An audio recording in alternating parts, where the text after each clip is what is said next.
Ufunuo mkubwa ni neno la Mungu. Lakini hata kama tuna neno la Mungu, tuna Biblia, lazima tukue na sauti ya Mungu iwe nasema na sisi. Kama vile hakuna mzazi ambaye anakuaga naishi na watoto ndani ya nyumba akose kusema na watoto wake. Vile vile hata kama tuko ndani ya kanisa, tuko na Biblia, lazima tutafute kuwa tunasikia sauti ya Mungu yule ambaye tunamsoma katika Biblia. Kwa nini? Kwa sababu wamitume walikuwa na vitabu vya Torati. Wanabii wa Agano la Kale na wao walikuwa na vitabu vya Torati, lakini walikuwa wanasikia sauti ya Mungu inasema nao kwenye ndoto, kwenye mafunuo, kwenye maono waziwazi.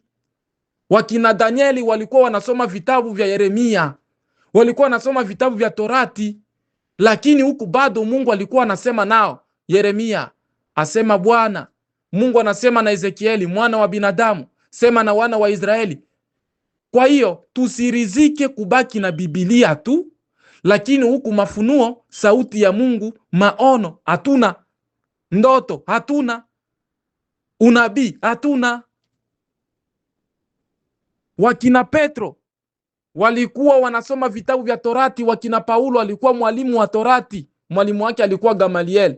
Wanafundisha Torati, walikuwa wanasimamia Torati ya Mungu, vitabu vya Agano la Kale. Lakini Paulo alikuwa anaona mafunuo. Sisi wote tunaimbaka katika maono Paulo aliona. Mtu aliona aje na kati iko na kitabu? Yesu alikuwa na vitabu. Kwa nini? Kwa sababu maono inafaa hata kama mtu ana vitabu. Unabii unafaa. Paulo anasema nikaona katika mpaka mbingu ya 7. Anafunuliwa. Paulo anasema hubiri injili ambayo ninahubiri sikufundishwa na mtu, nilifunuliwa na Kristo Yesu, ndo alimfunulia. Kwa hiyo tusisemi tu kwa sababu tuna Biblia ndo turizike hapa. Tutafute na mafunuo. Wenzetu wa mitume walikuwa na vitabu vya Mungu, lakini pia walikuwa na mafunuo, lakini pia walikuwa wanasikia sauti ya Mungu. Ndo kwa maana unaona Petro anasema kwamba alienda akalala kwa sababu ya kupigwa njaa, akalala. Yeye kulala akaona katika maono. Mchana ilikuwa kama saa 6, Mungu analeta kitambaa kikashushwa, akaona wanyama wanajisi. Wale wanyama akaanza kukataa kula. Akaambiwa Petro, chinja ule. Petro akasema siwezi nikala nyama najisi. Mungu akamwambia acha kuita vitu vilivyotakaswa na Mungu unavitaje najisi wewe. Aliona maono, ndo kwa maana alienda katika nyumba ya Kornelio kwenda kumhubiria Kornelio. Kornelio na yeye aliona malaika. Vitabu vilikuwepo, vitabu vya Isaya, vitabu vya Zaburi vilikuwepo, Agano la Kale lilikuwepo, lakini Kornelio aliona malaika anakuja kusema na yeye waziwazi kwamba mtume Yusufu aliona kwenye ndoto malaika anasema na yeye, baba yake Yesu, mkimbize mtoto Yesu Misri. Aliota na vitabu vilikuwepo. Kwa hiyo watu wengi wanarizikaga kwa sababu tumesha kuwa na Biblia, hatutaki tena kuona maono, ufunuo, ndoto, unabii. Hivi vyote ni lazima tuwe navyo kwa sababu ya kulijenga kanisa. Kwa sababu mimi mchawi akiniandalia kuniwekea sumu, mchawi akiandaa kuniwekea sumu kesho, Biblia hii haitaniambia kwamba kesho utawekewa sumu. Hapana.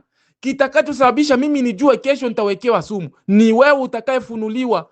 Ndugu mlelwa, wewe Mungu ameniambia kwamba usile chakula kwenye sherehe kwa sababu watakuwekea sumu. Ni mafunuo.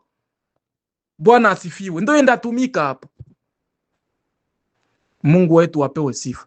Nilikuja kuonesha hilo jambo fupi kwamba kila mtumishi wa Mungu lazima awe na mafunuo, lazima awe na maono, lazima awe na ndoto kutoka kwa Mungu za kumuongoza katika maisha yake, na sio yeye tu, lakini pia katika familia, na kuongoza kanisa na kusaidia watu, kundi la watu linalomzunguka, hata watenda mazambi.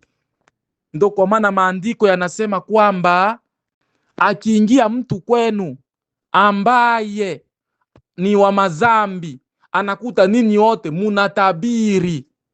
Je, hata sitakiwa na moyo wake hautakubali kwamba hapa kuna Mungu. Kwa nini? Kwa sababu kile kinachofanyika pale ni unabii, ni utabiri. Amefunuliwa dhambi zake, ndio kwa maana ametubu. Tunahitaji tuwe na Biblia, tuwe tunasoma neno la Mungu, tuwe tunakubali kufundishwa neno la Mungu, Biblia, tuwe tunasoma Biblia, tuwe na neno la Mungu, lakini tusikose sauti ya Mungu. Lakini tusikose mafunuo, tusikose maono, tusikose ndoto. Na kama mimi na wewe tunakosa, toka leo tuanze kumwomba Mungu atupatie vyote. Tumesha kuwa na Biblia, tumesha kuwa na vitabu. Tunahitaji sasa Mungu Baba yetu aanze kusema na sisi, ili kusaidia kanisa na kusaidia watu na kujisaidia mwenyewe. Basi Mungu apewe sifa katika jina la Yesu. Hili ambalo limezoeleka sana na wengine hata kulisoma wanaona ni la kawaida, wanalipita, tunalipita kwa sababu tumeshalizoea sana. Lakini leo naomba ulisikilize kwa sikio la ndani. Sikio la ndani. Anasema kwamba itakuwa siku za mwisho. Ndio hizi siku hivi. Siku zetu hizi ni za mwisho. Asema Mungu, nitamwagia watu wote roho yangu. Mungu katika siku za mwisho anakuambia watu wote ambao watamwamini Mungu atawamwagia roho yake. Roho gani? Wana wenu na binti zenu watatabiri. Hapo. Wana wenu na binti zenu. Humu ndani tuna mabinti wengi. Humu ndani tuna wakaka wengi vijana. Kama uko kijana, kama uko binti, ujue kwamba hii ahadi ni ya kwako, kwa sababu unaishi wewe na mimi tunaishi katika siku za mwisho. Ahadi hii ya kutabiri inanihusu mimi ninayehubiri, inakuhusu wewe unayenisikiliza. Wewe binti na wewe kaka. Kwa nini? Kwa sababu karama ya kutabiri ndani ya kanisa ni karama ambayo Mungu aliweka ndani ya kanisa ili isaidie kanisa lake takatifu. Hatupaswi kuishi katika maisha ya wokovu tukawa tunasimama dede, na wakati Mungu alituahidi kwamba tukiingia katika wokovu Mungu ataanza kutuonesha, ataanza kutupatia matabiri, tutaanza kutoa unabii. Sasa ninasema na wewe ili kwamba ujisikie ndani yako kwamba wewe sio mtu wa kuikaa ndani ya kanisa ama ndani ya maombi hivi dede, ukose kumuomba Mungu, mdai Mungu kwamba akupe karama ya kutabiri ili kusaidia kanisa. Huwezi kubaki hivyo bila kusaidia kanisa. Hapa hatuzungumzii utakatifu kwanza. Hapa hatuzungumzii kuhubiri kwanza. Hapa tunazungumzia hizi karama ambazo zimetajwa hapa. Kwanza, wana wenu na binti zenu watatabiri, na vijana wenu wataona maono. Jambo la pili, na wazee wenu wataota ndoto. Leo tuko vijana wengi ambao hatuonagi maono. Leo tuko wazee wengi ambao hatuoni ndoto za Mungu. Leo tuko mabinti vijana ambao hatuna unabii, hatuna utabiri, hatutabiri, hatuna mafunuo. Kwa nini? Kwa sababu bado hatujakubali kuingia katika familia ya Mungu. Hatujakubali kutubu dhambi zetu. Ukiishi maisha ya utakatifu vizuri, mimi na wewe, ukiishi maisha ya kuomba na kusoma neno la Mungu, ninakuambia Mungu ataanza kukuletea matabiri unapeleka kanisani.